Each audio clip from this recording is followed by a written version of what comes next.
Ladies and gentlemen, would you please rise for the playing of the Sibling Rivalry Baseball Podcast. And here's your host, Jana, and her big brother, Jeff.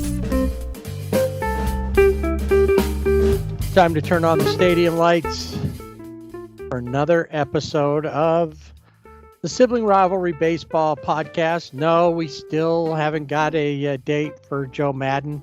We haven't even heard a peep out of Joe.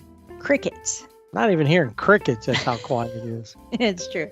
Anyway, but we still have what we've been doing for over 100 episodes now, and that's talk baseball. And this week we're going to kind of start widening our baseball scope as we did last year. We're going to talk about some college ball. And of course, we'll do Dodgers, Angels, and around baseball. Why wait around? Unless you want to talk about the show you went to go see over the weekend. No, I think I'd talk about baseball. It was a fun show, but yeah. I went and saw John Wick. Ah. I think I'd rather talk about John Wick. All right. We'll talk about baseball right now. Well, if you haven't been paying attention to college baseball, you've missed out on almost the whole season. We're like about a month left in the college season. The selection show for the regionals, the super regionals, and the World Series is at the end of May, the 29th of May. So we thought now's a good time to check in, get a pulse on what's going on with the college rankings, any news we happen to see, but for the most part, just kind of get an idea and start looking towards who's probably going to end up at least in the playoffs, if not in Omaha. Yeah, the biggest thing I see right now with college baseball is the SEC seems to be tops. LSU, number one for the 12th week in a row. Yeah, that's they've been on top of everything. It's crazy. And then you have Wake Forest, South Carolina, Florida, and Vanderbilt. And they've all been holding pretty steady up there. But LSU, they've always been a baseball powerhouse. I could totally see them. They continue what they're doing to be in Omaha. Arkansas, Stanford, Texas A&M, UCLA. I don't know. These seem kind of same teams, the same schools we hear about every year. They must have good baseball programs. Must have. Good players, good coaches. Yeah, something like that. I'm guessing. Duke jumped like 10 spots in the latest rankings. They were at 20 and now they're at 10. Yeah. And it's, from that, they are unbeaten in their last 5 ACC series. Not games, series, which includes wins at Boston College. They swept Louisville. They got Virginia and more. I mean, they've just been tearing it up. And they're a half a game ahead of Miami in the ACC. Can they hold on to it and make it into the playoffs? We shall see. We shall. West Virginia is leading the Big 12 by 1.5 games. They also moved 6 spots to number 12 in the latest Division I college rankings. Oregon State, we always hear about that. There's lots of guys in the MLB playing right now in the majors that played at Oregon State. They're up 7 spots. And then we have Tennessee, another SEC team at an 18. And another team we don't always hear about, but that would be the Terrapins of the University of Maryland, and they're at number 23. And, I was thinking that they were an ACC team. Yeah, but they're not. No, they're in the Big Ten. Well, and that's what's confusing is because there's been so much shuffling going on. We see it in college football. I think that's obviously. So I guess if the football team moves, everyone moves. Yeah, I guess that that's what happens. Right? I don't know. I I guess we because- never think about that. You just hear, oh, Oklahoma is going to be in the SEC. SEC, right? Going from the Big 12, but you don't think about all the other sports and what the implications could be for, baseball and basketball and things like that, because it's always football is king. Well, we're going to see too, because USC and UCLA are leaving for the Big Ten. Oh, that's right. Yeah, so that'll everybody moving. Is that do all the sports move, or do some stay? And yeah, I think that everybody moves because you're in a conference. The whole school's in the conference. Cal State Fullerton.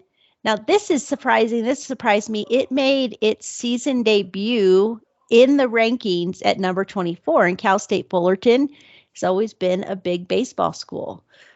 Justin Turner went to Cal State Fullerton. And they always seem to make it somehow, some way to Omaha. Well, it's, they've been so many times. They're like, migratory birds. Yeah. They just go to a spot. That's all. They don't change every year. They just go to the same place. So they just know come June, we're supposed to be in Omaha. Let's go. The playoffs, like I said, selection shows is on the 29th of May. They'll get all squared away with who's going to play where, what, who, when.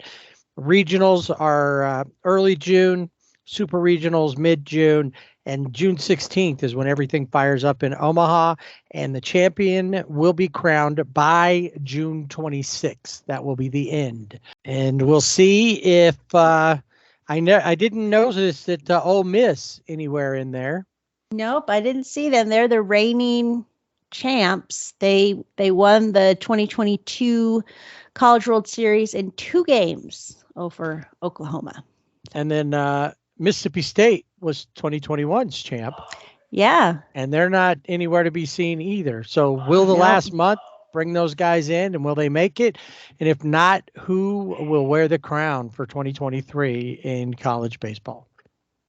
Yeah, so we'll keep you updated on the on college baseball.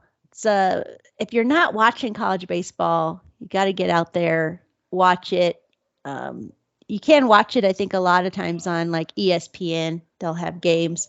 And it's kind of fun. You'll see prospects. There's a lot of guys coming up that are making their MLB debuts that were just, not that far removed from playing college ball.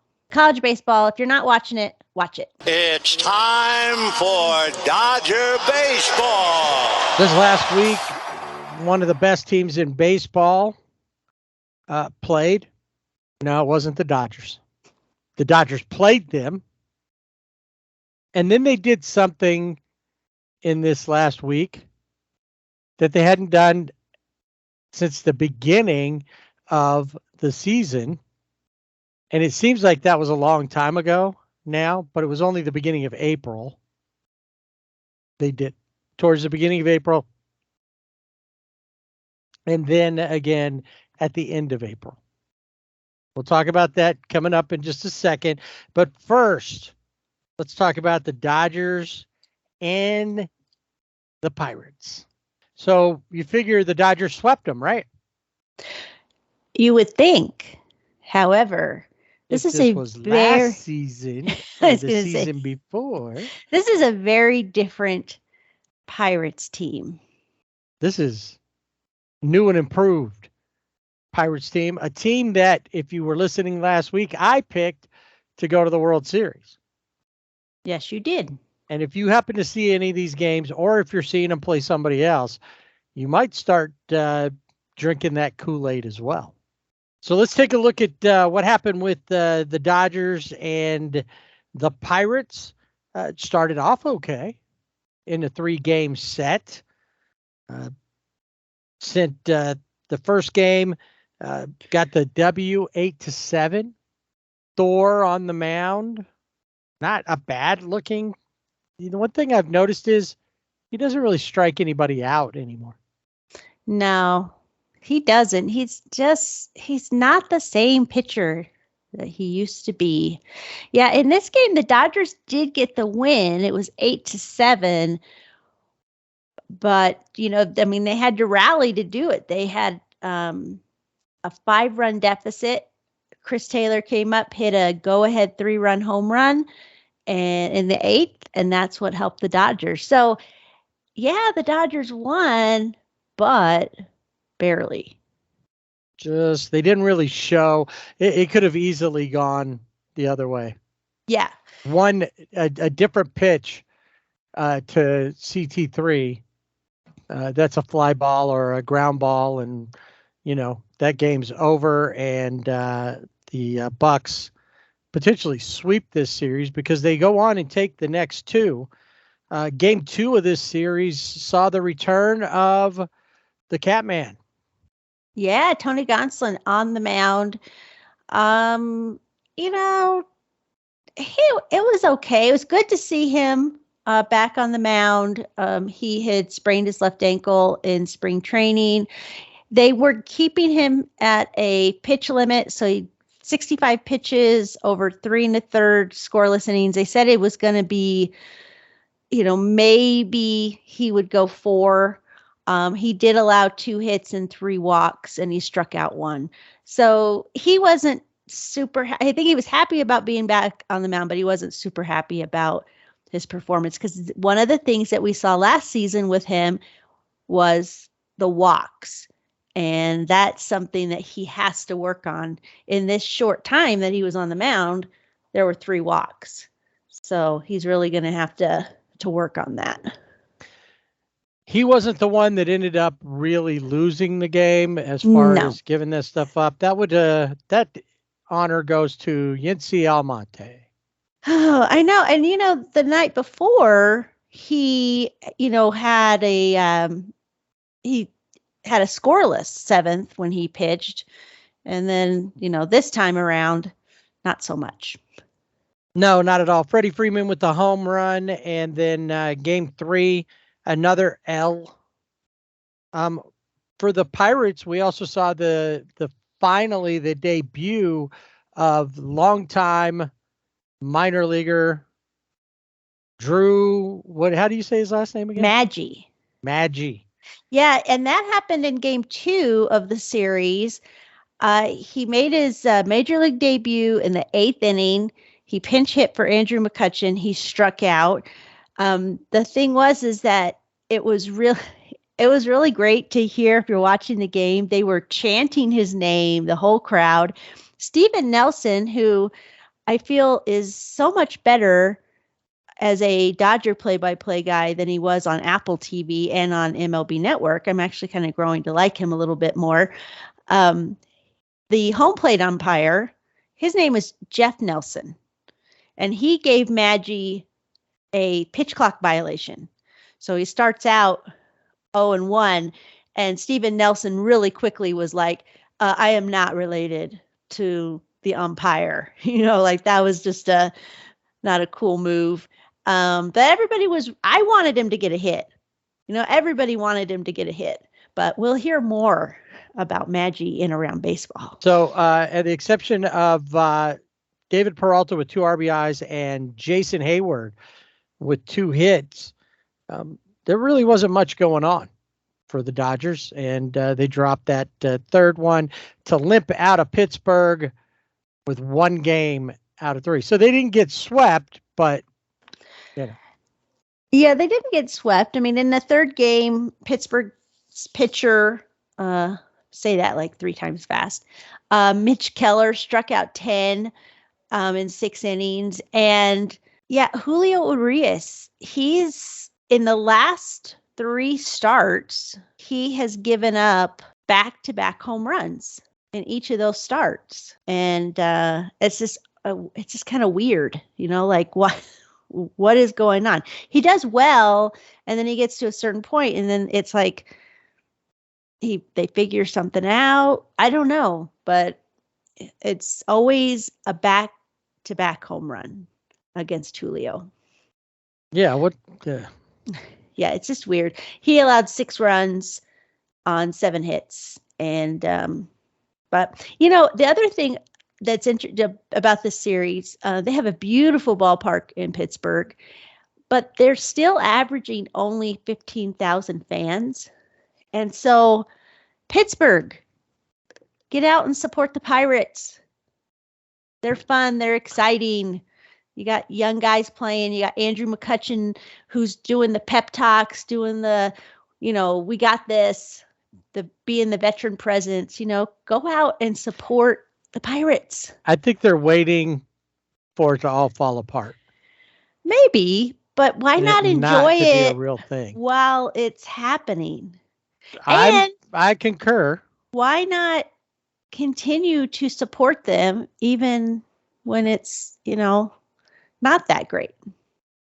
It's a night at the ballpark, or Maybe afternoon. They should invite us out. I think so. I think we could do a first pitch. That would be awesome. Right? We could do a show from the ballpark there, and throw out the first pitch. We're all for Pittsburgh. I mean, they don't. We don't have to worry about the Dodgers not making the playoffs because of Pittsburgh. They may not stay in the playoffs because of Pittsburgh, but that's a whole different story. But that's down the line. I think you got a team right now that is just, they're fun to watch. They had this great story. They just gave their manager, I think, an extension. Mm-hmm. Get out and support them. Brian Reynolds, who's their superstar, just gave him an extension or did a contract extension we talked about last week. So I just say get out there and support the Pirates if you are in Pittsburgh or in the surrounding metropolitan area. Whatever that is. I don't know. Allegheny region. Yes, exactly. Is what it is. But let's talk about the Dodgers, who did something that was so exciting. It's like, oh, these are the Dodgers that I know and love. Right. And the last time that they did what they did to St. Louis was way back towards the beginning of the season with Colorado. Right. We don't really remember that because they only played a 2-game set versus Colorado. It didn't seem like the whole thing. But this time, without rookie sensation for at least a part of the month, Jordan Walker, who we talked a lot about at the beginning as a potential Rookie of the Year candidate, he's already back down in AAA. Yeah, he started off really fast, and then he just kind of lost steam. So maybe he'll be back up, but he wasn't. He's not in LA. So great series for the Dodgers. They're back home to take on the Cardinals. Now the Cardinals have been having issues and aren't the Cardinals of last year, at least not at this point. Yeah, they aren't. They're a different team. It's a different team than what you're used to seeing. And Yadier Molina, not behind home plate. That's kind of weird, because you always expect to see him. Right. He was the captain of the team. First game out, Dustin May on the hill. Mookie has a leadoff home run to add to his leadoff home run totals. Yeah. Max Muncy has a go-ahead double. And I think, don't you have a stat about that? I do. Max Muncy has many extra base hits on the season, but that is the first extra base hit that didn't go out of the ballpark. That was not a home run. That was his first non-home run extra base hit. That's crazy. Yeah. And then some. And then some. Yeah, and I guess can we attribute this to dad power? We know Betts was on the paternity list. He joined the team back in Chicago. Max Muncy came back to the lineup in this game after the birth of his son. So, maybe we can call it dad power at the plate. Well, at least for one, because Max had been having power. This is the first time he didn't get a ball out of the ballpark for an extra base hit. Yeah. Well, maybe he's a little tired. don't know. Maybe. Maybe. It's But maybe yeah, that was a weird stat to me that was the very first extra base hit he had. I thought he'd had at least one or two doubles along the way. at least, but no. All home runs. All until home that runs. Yeah. One. We got Dustin May, like you said, was on the mound, and he had a rough first inning. He gave up 2 runs on 3 hits over 5 innings. Did have 4 walks, 5 strikeouts. So that is something that we're seeing. It's the walks with Dustin May and Tony Gonsolin. I know it was just his one, back on the mound in Pittsburgh, and he's still limited either by pitch count or inning. But it's good to see Dustin May, out on the mound again, because he's getting through, even though he had a rough first inning.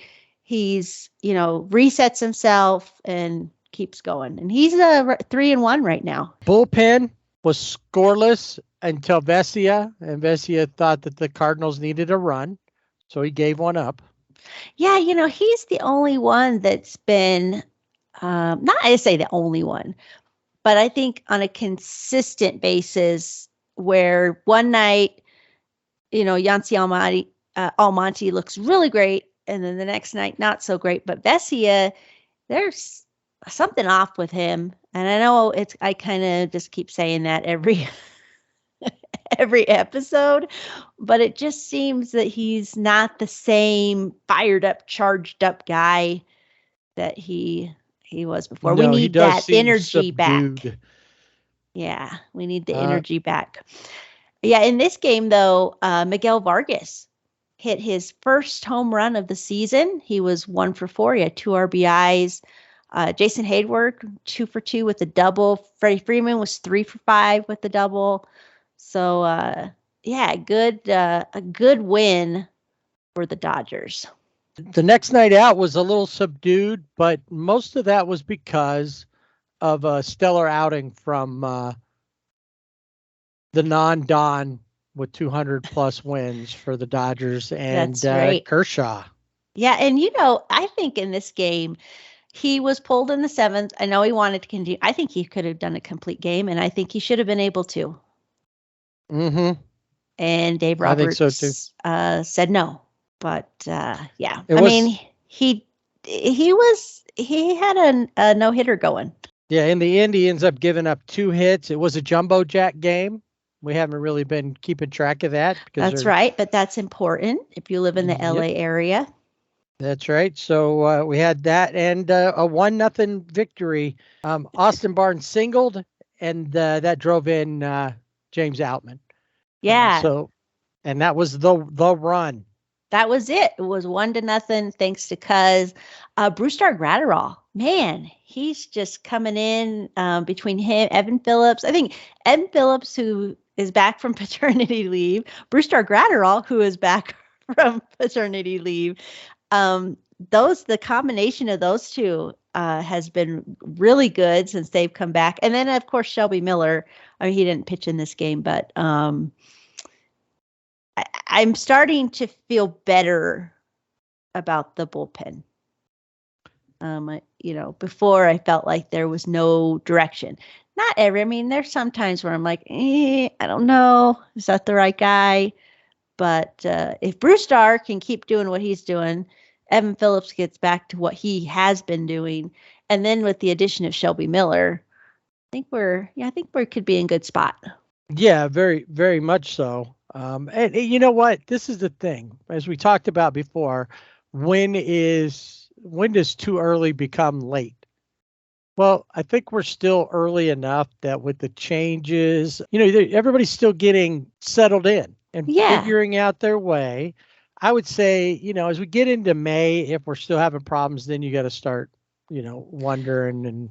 Well, and I think too with the Dodgers, it's been interesting because we've seen a lot of guys in and out because of paternity leave. So there hasn't been a core, I guess, team, right? They're all there. We had some call-ups. I failed to mention Michael Busch was called up from Oklahoma City to take over for Max Muncy while he was on paternity leave, and got his first hit, and actually, has been good. He's played third, and looks good at the plate, not too bad. So kind of makes you feel, even if he gets sent down, you're like, well, but if he has to be called back up, I wouldn't mind that. Dodgers. So yeah. I was going to say too, the Dodgers stole 3 bases in this game. 2 by Freddie Freeman. Dodgers just haven't really been a running team. However, that is one thing in the Pittsburgh series that the Pirates took advantage of, was the Dodgers not, getting guys out. They stole quite a few bases in that series. And so maybe after that, the Dodgers came back and were like, maybe we should start stealing bases. That might be a novel thought. Maybe. And it's funny you brought up Freddie Freeman. I have noticed that Freddie, compared to last year, is a lot more animated.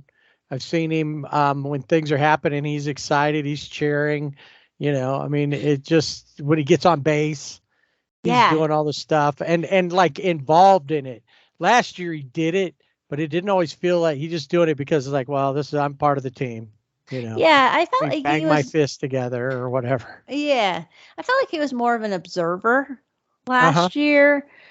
Had to get through all of his emotions, and this year, in the dugout, he's more animated. On the field, he's more animated. He just and making great plays at first, and and getting the hits when they need it, or the walks, or the stolen base. But yeah, you're right. I think that's he's really becoming more of a leader in the clubhouse too. And then I didn't bring it up earlier, but Will Smith back from concussion protocol, and he's right back behind the plate. I think he came in first game as a DH, first game back, and then he's been behind the plate for the last couple of games there. So he's back. So the team's kind of getting back together. We're seeing Mookie at short more often, which makes sense because I think they're probably going to let Miguel Rojas go before long. Yeah, with him, he just got off the IL, and he's back, but this is like his second stint on the IL and in this short, season so far that we've had. I know for right now, it's going to be a platoon situation. So it's going to be Miguel Rojas, Mookie Betts, or Chris Taylor at short. And I say play Mookie at short every game. He doesn't, you got Jason Hayward can play right field, or James, you can, you've got guys that can play. You can move the outfield around.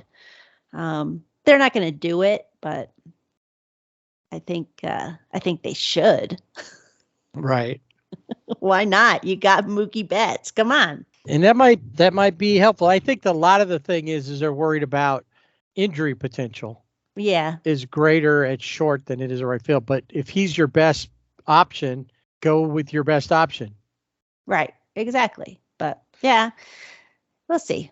But they sweep the Cardinals, and now they are going to welcome in the Phillies to start the week, and then they head south for their first meeting of the season with the Padres. The Dregs, and we'll talk a little bit more about the Dregs coming up in Around Baseball and their series in Mexico City with San Francisco. Yeah, the Dodgers are, the return of Trey Turner, and we'll talk about him next week. And back to Dodger Stadium, and Bryce Harper. Rumors that this series is what helped him maybe start against the Dodgers. He circled it, from what I understand, he circled it on his calendar and said, all right, I'm going to be ready by this series. He had Tommy John surgery in November. Usually you're out for a year. Obviously, it's a little bit different. He's not a pitcher, but still, yeah, we'll see. And maybe playing at first base.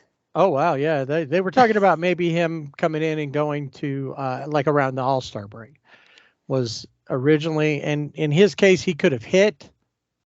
If you remember Shohei, when he had it, he didn't throw, but he did hit. But nope, they're doing that. So we'll be talking about that next week. Should it happen? Should it happen? Yeah. And then, as you said, Dodgers heading down the 5 to San Diego for the first 3-game series with Padres. And then they're going to head to Milwaukee for the start of a road trip. All right. Yeah, we'll talk about Milwaukee coming up here in the Angel segment as well. All right. Who is your player of the week this week?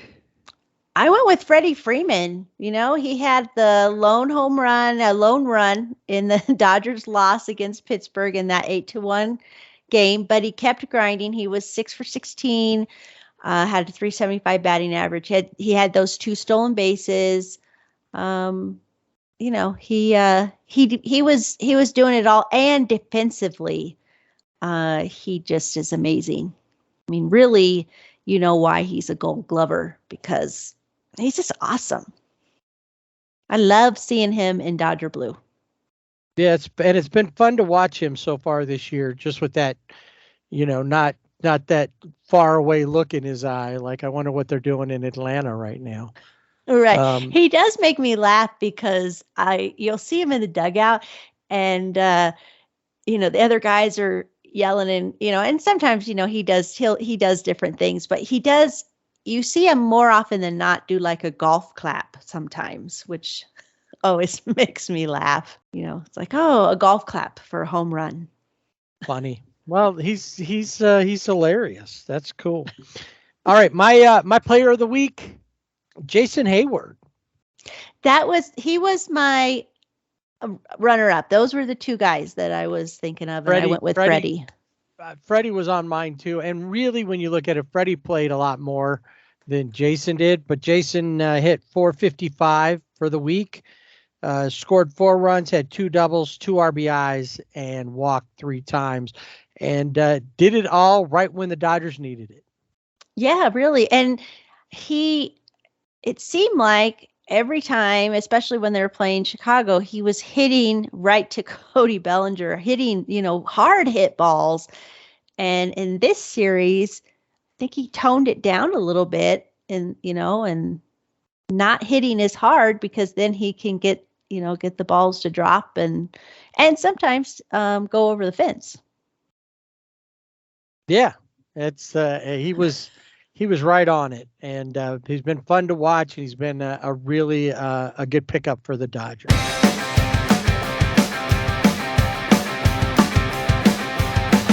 So we've been thinking the last few episodes that maybe we were right on the verge of going to the Silver Linings segment instead of the Angel segment, so we could just pick up the best parts. And this isn't always a guarantee, but then the Oakland A's showed up, and they're playing in true Oakland A fashion, except in game 1. Yeah, and that game was a Jennings game. So it was indeed. It was. There was a lot of action happening in that game because it was 11-10. Yep. Once again, Jose Suarez, not a good outing. Through 5 innings, gave up 7 runs.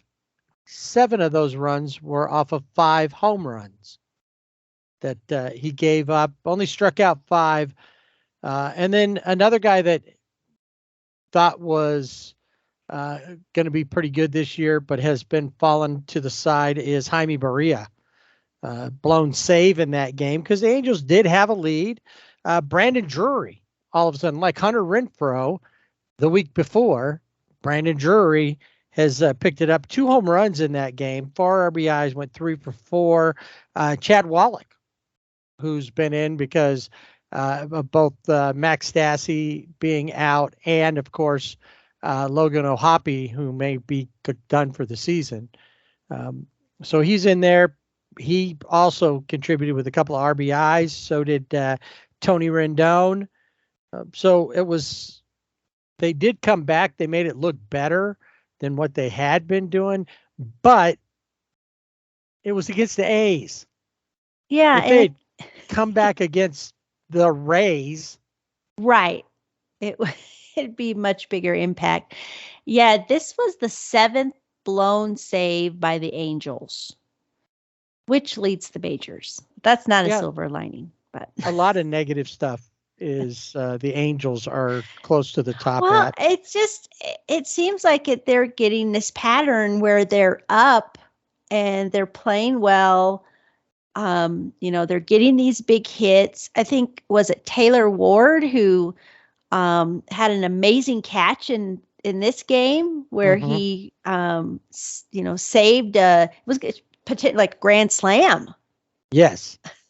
And he made an amazing catch. And so it's not that they're not out there, playing, making the plays, but it's that bullpen that comes in. And then also in this game in particular, like Luis Rengifo had a base running, he tried to turn a single into a double.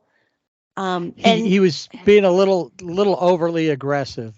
Yeah, and I think in that situation, there's times where you can do that, but maybe in this situation, you had Mike Trout coming up, he gets out. So I don't know. I don't know. There's just little things. It's the little things. Well, yeah, and I think we got a little bit to kind of throw out there once we get to. Once we talk about the week and the games, the Oakland A's had big week or big series from Brent Rooker, who all of a sudden got on fire. We'll talk a little bit about him coming up. Game 2 saw Griffin Canning back on the hill, just gave up 3 runs on 4 hits and 7 strikeouts. Once again, Brandon Drury, 2 for 4, 2 RBIs. Mike Trout, 2 for 4 and a run scored. And Gio Urshela, who I'm still convinced he was the best pickup out there, having a good game. They walk away with a win in game 2, 5-3. In game 3, they really shook everything loose, and Shohei, Renfroe, and Drury all with home runs.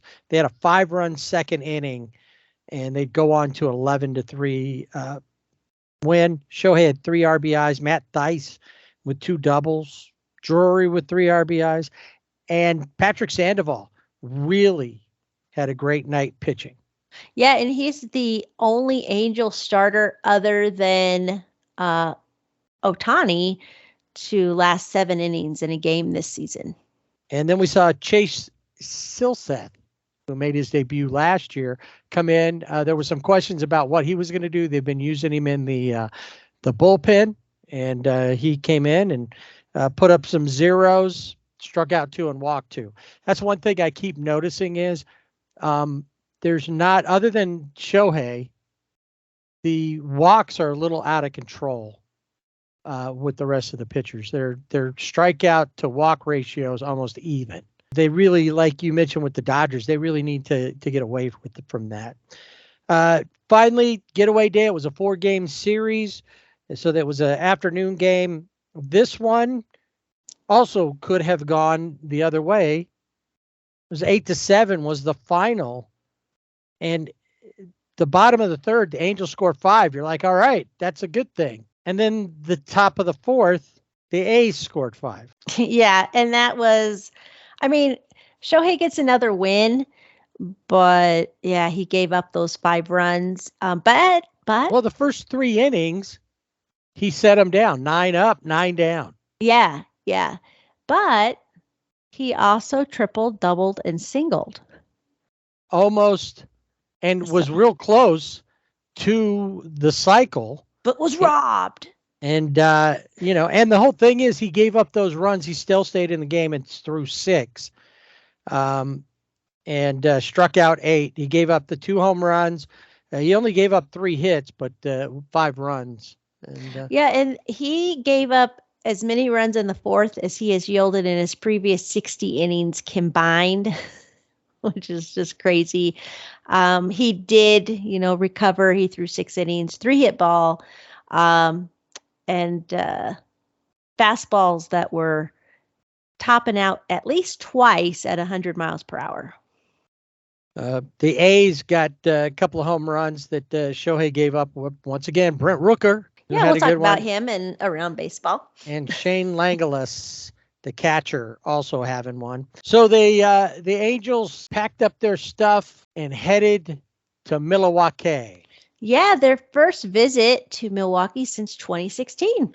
And it's the first time that Shohei played in Milwaukee. Yeah. And people were excited to see that. Actually, game one was against their alter ego.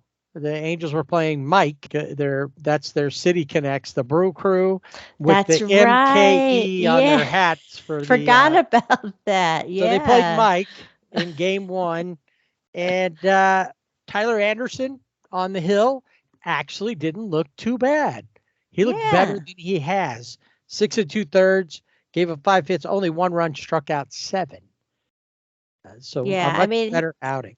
Much better, because he had given up 16 earned runs over 14 innings in his 3 previous starts, which is not at all what I think anybody expected from him when he signed with the Angels. Not after the year that he had with the Dodgers. Willie Adames hit a home run for the Brewers, and Wade Miley. See, a lot of probably what happened there was that the Brewers just have better pitching.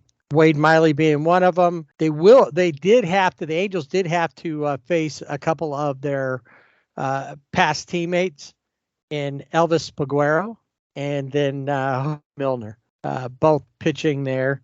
And they took care of both of them. Game 2 was interesting because there were some tweets about what Trout and Shohei did. And somebody's like, well, there they go again, just single, the individual achievement is like, and I think they missed the point of the tweet because they lose 7-5. Mike Trout hits 2 home runs, has 5 RBIs, all 5 RBIs that day. Mike Trout contributed. Shohei was 3 for 5 with 2 doubles, and they lost. And I think the point of the tweet, as I read it, was even though those 2 guys combined and provided all this offense and that, they still lost. Mm-hmm. What's wrong with this team? Yeah. And this game too, it was Mike Trout's first multi-homer game of the season. It was number 25 for his career. The night before in game 1, Trout and Shohei only they combined to be 2 for 8. And so this next night, here they come and they still lose. But there was some interesting stuff going on the Brewers side with Willie Adames and at the plate. Yeah, he's up to bat and calls timeout. The umpire does not grant him timeout. The pitch is questionable as to whether it's a strike or not, but the umpire calls it a strike. And then while he's discussing it with the umpire calls him for a pitch clock violation. So now there's 2 strikes, and he gets in. Adames ends up swinging at, kind of waving at one and strikes out, but he turns around to have some words with the umpire before he leaves, and he gets tossed. Craig Counsell gets tossed. Craig Counsell comes out to talk about and, find out what's going on. And yeah, like I said, he gets tossed. And honestly, when I watched it over and over again, that really looked like an umpire just wanting to be in charge. Yeah, his name is Adam. His name's Adam Beck. So watch out for him if you see him at the ballpark. Unless he's in the stands, watch out for him because it's all about him. Apparently, yeah. And the thing about it is Willie Adames had to be restrained by his teammates. I mean, it wasn't just, you're out of here, and he walks off the field. Like, he was really mad. As it kept going, I think the umpire really kept poking at him. And from what I read from some posts by Milwaukee fans and some other people's like, he must have really said something to get Willie that fired up, because Willie's a pretty low key guy, is what everybody said. I'd never noticed him otherwise, but I don't watch that. I've not watched enough Milwaukee or when he was in Tampa. Right. That's true. But I mean, the few times I think you kind of get a sense that, he's out there playing shortstop, and he doesn't seem to be the type of guy that would get that, fired up about something. But yeah, Adam Beck, he's got a problem. And of course, the Angels should have been happy with what they did get. They did have to face Corbin Burns. Yeah, that's tough. And really, he only gave up 1 run over 6 innings. The home runs that Trout hit came after, between Corbin Burns and Devin Williams. He hit him in between, because they not only had to do it, they had to deal with one of the best closers in the game in Devin Williams. Yeah. And they dealt with him in the first 2 games. And then finally, in the last game, oh, by the way, in game 2, Zach Neto hit by a pitch again. 7 times in 16 games. It's great. He has the new MLB record. Uh-huh. He has been hit by a pitch in more times than anyone else in his first 15, 16 games of his career in the majors. So we go to the final game of the set, the Sunday matchup. The Angels walk away with a 3-0 win. Not much to talk about. Shohei and Lamb, Jake Lamb, both with home runs. I stand corrected. There was a little something to talk about. It was Jose Suarez, who after so many bad outings threw a 2-hitter over 5 innings, gave up no runs, struck out 6, only walked 3. So it really is a turnaround. And if he can continue to do that, then don't have to really hold our breath every time he starts. Yeah, that's true. And we got to mention Shohei's home run, his 7th home run of the season. It had a hang time of almost 7 seconds. Wow. And I didn't see that. 413 foot home run, but is just up there. And you think 7 seconds, but it's a baseball. and the Brewers, the outfielder, that all they could do was just watch it, because nobody was getting that. Nobody was getting that ball. Nope, not at all. So the Angels, they come away with another split week. They end April with a winning record, 15-14 over the month. So nothing that's too bad at this point. Yeah. It's just it doesn't feel like they're the team. There's other teams that we've seen that didn't start off real well, and now they're picking it up. They don't seem like a team that's going any place else.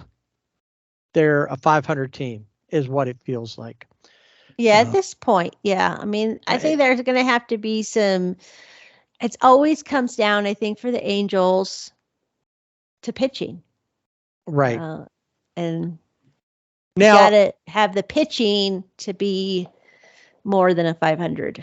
Another thing that has to happen is some changes in how things are dealt with. We've been talking about this, especially with Perry Manassian. And yes. There was a tweet recently that saw from Beyond the Halo, at Beyond the Halo on Twitter, and they were talking about another podcast. They're a podcast, and this other one called Locked On Angels. You can find them at Locked On Angels. That they're citing sources that Artie Moreno told Perry Manassian that he needs to let Nevin do his job after Phil Nevin was given a playbook on pitcher usage and base running. Now, if you remember, within the few episodes we've had, we mentioned all that. We hadn't heard that about Artie Moreno on that, because what we had heard and from what we'd seen, Artie Moreno had just kind of stayed out of the way. But it looks like, and not that Phil Nevin is going to do any better without interference, but I do think it's only fair to him that if he ends up getting fired because the Angels don't play well, that it be his fault and not for following the directions he was given. Let him hang himself. Don't hang him. Don't give him all the things and then order him to hang himself. So that'll be an interesting to see how that continues to play out. I think one of them, depending on how it plays out, Manassian or Nevin or both are gone. Nevin maybe before the end of the season if they don't play well. Manassian by the end of the season. Yeah, definitely. There has to be a change. I think Perry Manassian, he has just shown that I think when he came in, he didn't really have a lot of experience. He was never been a general manager. And I wonder, I really like Ted Lasso. I don't know if you watch that show. Mm-hmm. But does he style himself after Nathan, the Wonder Kid? Maybe. Yeah. That would be a good comp. Yeah, I just wonder, is he going to show up with? He could have kind of white silver hair. I haven't seen any of this season, but I have seen that from how it was. Right. Well, at the end of the second, so yeah. So I just wonder, in his head, does he think that he's much more and he's got this? And and I did see some comments on that from that tweet. Phil Nevin complaining to the owner. Well, maybe that's what needs to happen because general managers don't belong in the dugout. They don't belong in the clubhouse. You don't have a locker. This is not your gym. Right. This is, you need to stay in your lane. And he is like everywhere. It's interesting because they said not using the chain of command, but when your chain of command has your issue, you're not going to stay in there.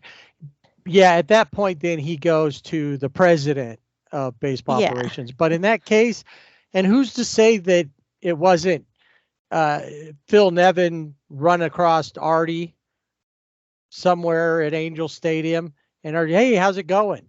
And Phil says, he just spills out. He's just like, I can't take it anymore.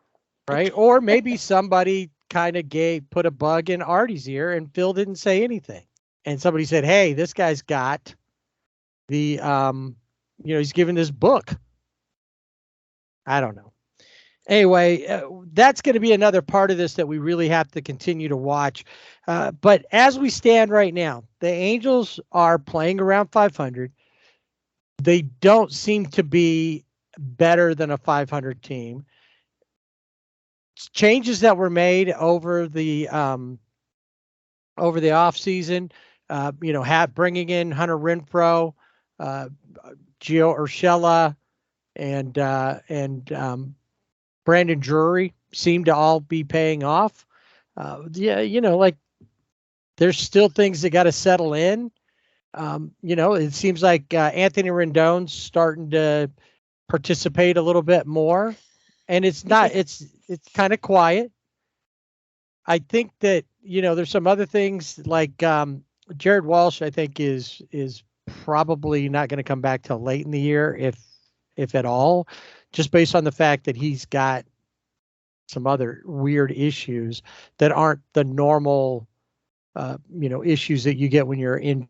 With that, the Angels leave Milwaukee, took a trip down to Mississippi, and made a stop into Busch Stadium, where they got 3 games with the Cardinals before they head home to do a couple of Texas teams. They got Texas to end up the week, so we'll talk about that one then.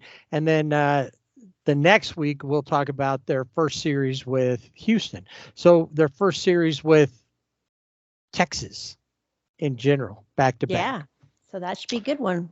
We'll see. Yeah, it's Texas right now. Texas is the team to worry about. We'll see if that remains to be true. And then Houston right now is kind of playing in that same. The Angels, it's Houston, and then the Angels, and then the Mariners, who we thought were going to be running away with it by now. Nope. So Yeah, maybe it's those city connects. Maybe. I don't know. San Diego seemed to be doing okay with their city connects. Yeah. Comparison. All right. How about a player of the week? I had to go with Brandon Drury. I think that was a no-brainer this week. 10 for 27, 4 home runs, 12 RBIs, 370 batting average. This is a guy who was hitting like 179 and has just, exploded this week. If he can keep it up, that'll be great for the Angels. Oh, yeah. I also went with Brandon Drury because who else? Yeah. That was it. Nobody else. And you gave all the stats. It was just, 4 home runs in that time frame, 10 hits. He was not going to be stopped. And so definitely the Angels look good because of him.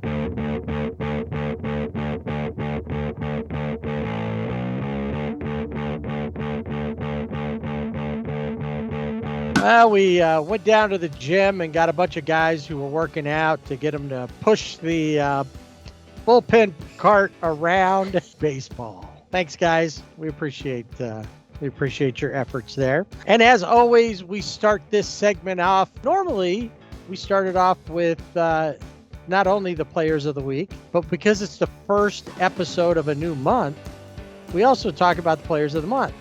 Except for it seems like somebody at MLB forgot to either pick them or post them.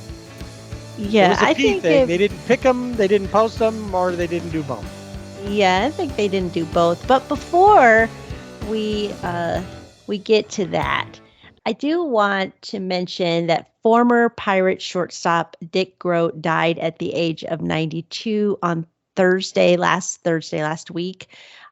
A Pittsburgh area native, he was the National League MVP in 1960. He helped guide the Pirates to a World Series championship with a league high 325 batting average. He won a second World Series with the St. Louis Cardinals in 1964. He was a two-sport star. Groat is one of 13 athletes to have played in both the MLB and the NBA. Yeah, he played his college basketball at Duke, and then was selected by the Fort Wayne Pistons. And he played for them in the 52-53 season, and then baseball it was. Now, let's take a look at the players of the week. Yeah, our AL player of the week, the name we heard in the Angels segment, Brent Rooker of the Oakland A's. 10 hits, 8 runs, 5 home runs, 11 RBIs in 7 games. And then the National League Player of the Week, Nick Senzel of the Cincinnati Reds. 8 runs, 10 hits, 2 home runs, 9 RBIs, and a .476 batting average in 6 games. And he looks pretty good in that Viking helmet. Yeah, it seems to fit him. Yes, indeed. And, did you see that the Twins they put on like a fishing vest and have like a fishing pole in the dugout when they hit home runs? No, I hadn't seen theirs yet. Yeah, it's their stadium. They're calling it the land of 10,000 rakes, something like that. All right, I got you. That's kind of funny. Yeah. I just realized something, just to go back to the players of the week, but the A's and the Reds played each other. And those two guys took advantage of playing the other weak team and got themselves player of the week honors. Yeah, look at that. They had a strategy.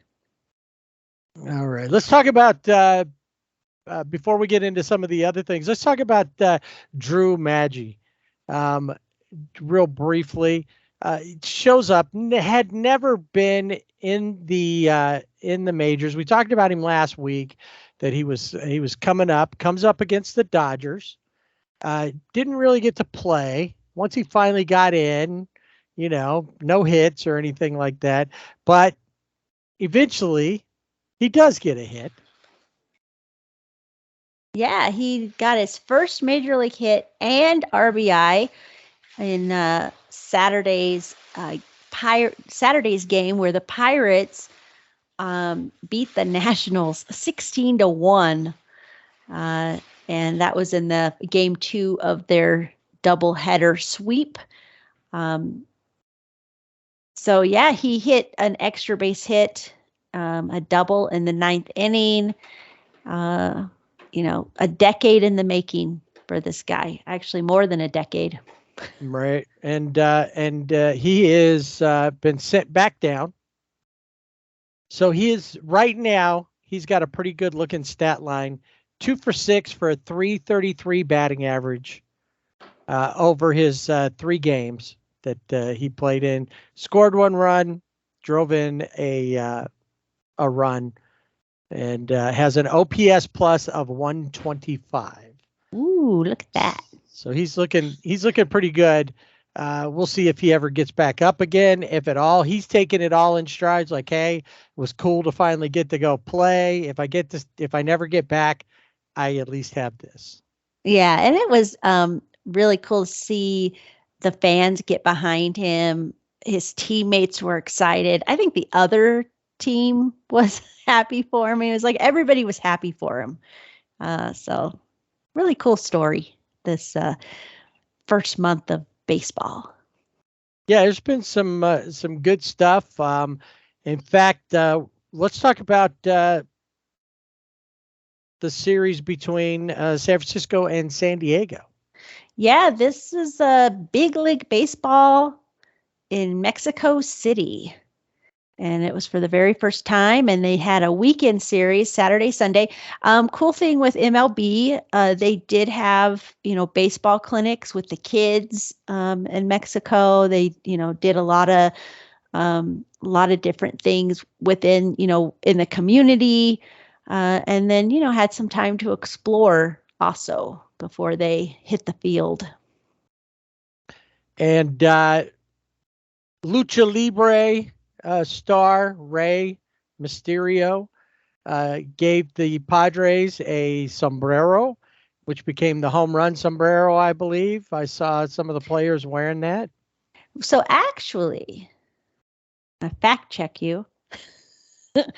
He gave mask. Oh, that's right, the mask. What was I thinking of? Fernando Tatis Jr., when they had their time to explore, he bought the sombrero, and that may become, the new home run celebration for the Padres. They're not going to have that big hubcap that they keep in the briefcase. Maybe they'll do both. I don't know, but yeah, you got to put the hubcap on first, and then the sombrero. That would be, they'd get called for delay of game or something like that. Right. Well, apparently that sombrero worked, and I do remember I mixed up my stuff, but yeah, they got the mask and everything. They might want to go with that because there were a lot of home runs in that first game. It was 16-11. The Drags win it, but was it 11 home runs between the two teams? 11 home runs, yeah, with 2 shy of the record that was set by the Diamondbacks and the Phillies. 10 players hit home runs, which is the major league mark that was set in that same game that I just talked about. That was in 2019 with the D-backs and the Phillies. Manny Machado, 2 home runs, and an altitude of 7,300 feet. Didn't hurt. No, that didn't at all. The first 6 players in the lineup all had a home run, with, like you said, Manny having 2. Juan Soto even got in the act to try to bolster up his 188 batting average. And he had one. So Fernando Tatis Jr. home run, 2 for Manny, 1 for Juan. Xander Bogaerts homers on his 4th different country. Wow. So the U.S., Mexico, London, and That's so right. England. Yeah, that's right. And then what was the last one? I got to remember here. The last one was Canada. Oh yeah, Canada. Duh. Homered in Toronto, no doubt. He was a member of the Red Sox all that time. He played a lot of games He at did. Rogers City. Now in this first game, I don't want to mention. I think it would be cool. So I don't like the City Connects that San Diego has, and they wore those, and the Lucha Libre mask were in those colors. So what I think would be really cool is I think they wear them every Friday night when they play at home, but they have to have the mask on when they play. Okay, I like that. That sounds fun. Yeah. Otherwise, I think they should go. But what I wanted is how come they wore those in Mexico City? I don't know. What did they think they were? It makes no sense. Anyway, so great series, especially for that, first game. And then the second game, the Dregs end up beating the Dregs end up beating the Giants 6-4. So a little less crazy, a little more standard game. The Giants, they had a few home runs. The Austin Nola, he got his home run in that second game for them. And then Lamont Wade Jr., J.D. Davis, and Mitch Haniger and Mitch Haniger really has become the spark for the Giants. He kind of flamed out and didn't live up to expectations in Seattle, but he seems to be doing well there. And we talk about Seattle. Jared Kelenic, they thought he was out, going to drop him or trade him away, and he's the only reason the Mariners have really won anything. Lots of players that, especially in the West, there was a day when every team in the West won a game. Wow. And I think at one point too, I was looking at. There were 2 of the divisions. Everybody had a winning record. One in the American League, one in the National League. And now I can't remember who they were. I meant to write it down. That's laid plans. But speaking of Seattle, yes, we got to talk about it. I don't want to talk about it. I mean, these jerseys, they're City Connect jerseys, 2 years in the making. And that's what they came up with. I mean, it's like another dud. It's so disappointing because the City Connects were exciting. You're like, oh, this. And I don't think that there's been any City Connect. Do you think of one that's really, you were like, wow, that is just awesome? Nope. Not a single one of them have I had that reaction to. No, there's none. Some that I'm okay with compared to others, but no. Yeah. Not even the Dodgers. Yeah, the Dodgers is very tame, It's like, okay, yeah. Yeah. Well, let's get into this review. Let me tell you about these jerseys. The colors of Amarillo, Rush Blue, and Sundown capture the essence of the Mariners' inaugural colors. But they also honor the original MLB team in Seattle, the Pilots, and they departed after one season in 1969, and they became the Twins, the Brewers. I thought you were going to say the Mikes. That's what I should have done. I don't know why. All of a sudden, the only thing that was in my head was Twins, and I knew it wasn't the Twins. Seattle is stitched across the chest of the jersey, which with the lettering. This is what gets me, is evoking the style of the pilots. Well, a black drop shadow, paying homage to a similar one used by Is the it homage or homage? Homage, probably homage. I don't know where I got that. Homage. That sounds more like a breakfast. We're having homage for breakfast with our scrapple. There's homage and scrapple. Save room. And I bet they eat scrapple in Pittsburgh. So I wouldn't be surprised. yeah, I know they do in Lancaster. Homage, yes, to a similar one used because everybody remembers this, that black drop shadow that the 1955 Pacific Coast League champion Rainiers used, because you remember their uniforms. Oh, yeah. Yeah. The infusion of black on the pants is a nod to the primary color of the uniforms of the 1940 Seattle Steelheads. Them I remember.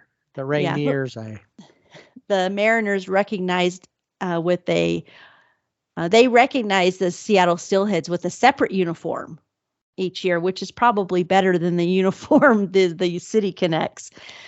Within the patch on the jersey, Mount Rainier is front and center, and then they have PNW is in sundown gold to signify the energy and exuberance of the region's great outdoors, the Pacific Northwest. The leaf embellishments, which were also on the pilot's cap, are incorporated to honor the region's maritime and aviation industries.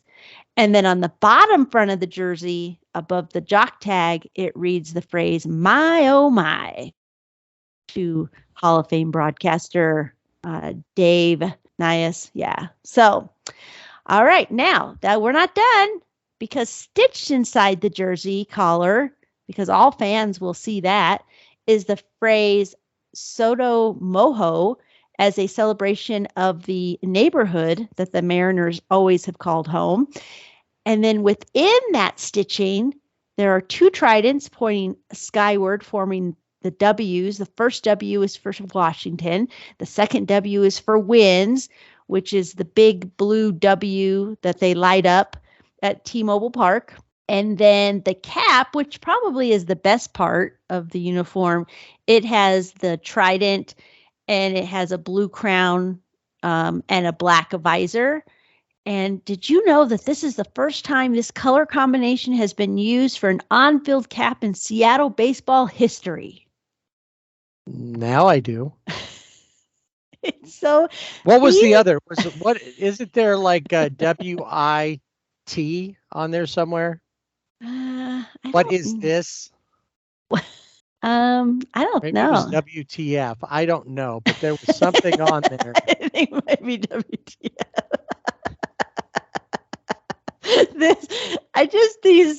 Whoever writes these, like it evokes the imagination or a summer night of looking at the mountains, or I don't know, paddle looking boarding. at Mount Rainier and remembering the good old days of the Rainiers and the Steelheads. Yeah. Actually, the only good old days that Seattle ever had was when Junior was there. Yeah, that's true. Not happening with these City Connects. And so I think I may be right on this one. I was wrong last time. I said I thought Cincinnati was coming out. I think Cincinnati will be next. And I really want chili spaghetti somewhere represented on that jersey. That would be awesome. And not a whole big long conversation or a dissertation about it. Yeah.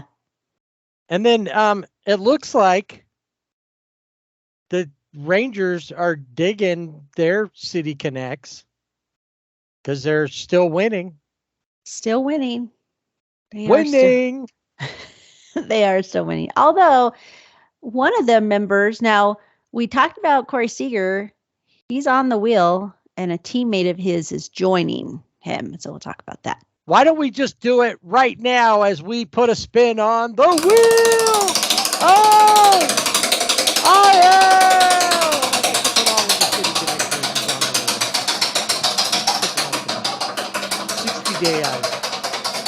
All right.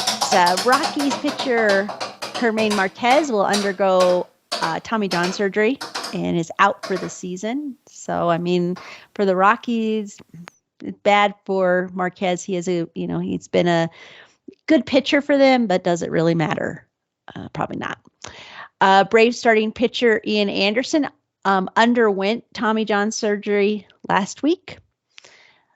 I can't believe that the lead singer and flautist of Jethro Tull is a pitcher in Major League Baseball. Who knew? That will probably hurt. He's gonna have to not play the flute during his recovery. Probably not because of the position. Yeah, I was thinking maybe position. He could hire somebody to just hold the flute. Maybe. Probably could. I don't know. Astros. Luis Garcia is on the 15-day IL. He suffered a right elbow injury. He is going to be having an MRI to see if there's any further damage. And then joining him on the 15-day IL is Jose Urquidy, who had shoulder inflammation, who has shoulder inflammation after an MRI. And so, for the Astros, 2 pitchers down. And then Jose Quijada and Austin Warren are both on the 15-day IL with elbow soreness and inflammation. Brandon Woodruff is on the 15-day IL with shoulder inflammation. The Brewers are hoping he'll be back by the end of June. Kenta Maeda is on the 15-day IL with strained triceps. Aaron Judge is on the 10-day IL with a strained hip. So there was a lot of conversation about whether that was going to happen or not, too. Yeah, well, there he is. And I think Giancarlo is still, Yeah, he's always on there. That's his. Do you know, I heard something the other day that based off of, he's been paid over $4 million just to be on the IL. Yeah, I believe it. JD Martinez of the Dodgers is on the 10-day IL with lower back soreness. Brandon Crawford is on the 10-day IL with the strained calf. Mike Yastrzemski has a strained hamstring is on the IL. And last but not least, Jacob deGrom is on the 15-day IL with elbow inflammation. Uh-oh. Oh. Uh-oh. Yeah, what song can you write? That's what we were talking about. Uh-oh. You're on the wheel. I don't know. Uh-oh. Yeah. Oh, your elbow's inflamed. Uh-oh, you're to blame. Uh-oh, you're throwing all wrong. Uh-oh, that's all I got of this song. Uh-oh. Hey, that's pretty good. I don't know. He has spent a lot of time. I mean, he's a good pitcher, but he has spent so much time of his career on the IL. Not just the 15, 15 days, then it extends to 60. You just wonder if there's something that could be done to keep him from being there. I mean, I don't know how much more careful you can be. Look what's happened with Steven Strasburg of the Nationals. They were careful with him from day one, and he spent more time on the IL than deGrom has. He's still on the IL. Huh? Isn't he still on the IL? Yeah, he is. Yeah. So that's what I'm saying, though. From the very beginning of his career, the Nationals were the kid gloves, very delicate with him. They limited what he could pitch. One time they shut him down. They were getting ready to go to the playoffs, and they shut him down. Didn't they shut him down in like 2019? Yeah. Before the playoffs, he didn't even get to play in the playoffs because they just shut him down for the year. So deGrom's not been quite that bad, but it's like, where do you go to try to fix it? How do you throw? What is the difference now compared to, I know the difference for a lot of guys was Tommy John surgery either wasn't available or it was a bigger thing. Now it's like getting your teeth cleaned. It's a normal, easy, maybe not easy, but it's more common. Yeah. Strasburg actually was the World Series MVP. How do we forget that? Was he really? Yeah. Because you just forget that he ever plays. Yeah, you don't even know. Maybe it was the year before that they stopped him, but he didn't pitch in the playoffs in one year because they shut him down in like mid-September. Yeah, and he just has been, I mean, he was a guy that was just, crazy, striking out everybody. He was, named the Topps Major League Rookie All-Star Team. He was on the cover of Sports Illustrated, but it was all off of a small sample size because they brought him up and then they just really, really, they practically put him in bubble wrap. Yeah. When he wasn't, and yet he still has had a lot of injuries every year. Yeah. I think so after the 2019 season, he has started every season on the IL. I'm not surprised. So, that's why I wonder, what do you do with, with DeGrom? You just spent all this money on him. Do you, what do you do? How do you get there from here? Yeah, I mean, his last two starts, he's left early. In April, the April 17th game against the Royals, he left early because of right wrist soreness. And then in this next, then he starts again and he leaves because of elbow inflammation. He says, "Oh, I left the game because it was a precautionary measure," but the Rangers are like, "No, you're on the IL." Right. So he's not going to be back until, sometime in May, if that. So we'll have to see. But yeah, what do you do? How do you handle him? Do you have to limit his innings, work him up? You shouldn't, not for the money that they paid for him. But definitely at this point, he's a bust. Yeah, I think so too. But like I said, what you gonna do?